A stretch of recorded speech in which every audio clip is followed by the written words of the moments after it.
விஷயங்களும் அவருடைய லைஃப்ல இருக்கு அப்படிங்கிறத நம்ம எல்லாருக்குமே தெரியும். ஸோ ரீசெண்டாக எலான் மஸ்க் பற்றி பேசணும் அப்படின்னா ட்விட்டர். ஸோ ட்விட்டரில் வந்து அவர் ஒரு சிங்கை எடுத்துகிட்டு போய் லெட் இட் சிங்க் அப்படின்னு சொன்ன ஒரு ட்விட்டரில் அவர் பதிவிட்ட ஒரு ட்வீட்டாக இருக்கட்டும். அதே சமயம் ட்விட்டர் போர்டில் வந்து பல விஷயங்கள் மாற்றங்கள் நடந்ததாக இருக்கட்டும், சடன் ஃபயர்ஸாக இருக்கட்டும், பல ஒர்க்கர்ஸை வந்து டெர்மினேட் பண்ணதாக இருக்கட்டும். ஸோ இந்த மாதிரி பல விஷயங்கள் இருக்குது.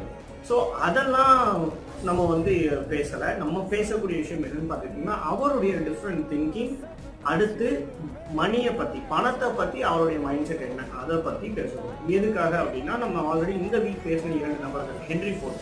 ஸோ ஹென்ரி ஃபோர்டை வந்து ஸ்டார்டிங்கில் அவர் காரை உருவாக்கும் போது எல்லாரும் அவர்கிட்ட சொன்ன விஷயம் வந்து எங்கள்கிட்ட வந்து வேகமாக ஓடக்கூடிய குதிரைகள் இருக்குது, சேரட் வண்டிகள் இருக்குது, இந்த இரும்பு பெட்டியை வச்சு நாங்கள் என்ன பண்ண போறோம்னா அவரை எள்ளி நிறைய ஆட்கள் தான் அதிகம், அவர் செஞ்ச விஷயத்துக்கான பாராட்டு அவர் கிடைக்கல, அவருக்கு வந்து ஒரு இதுதான்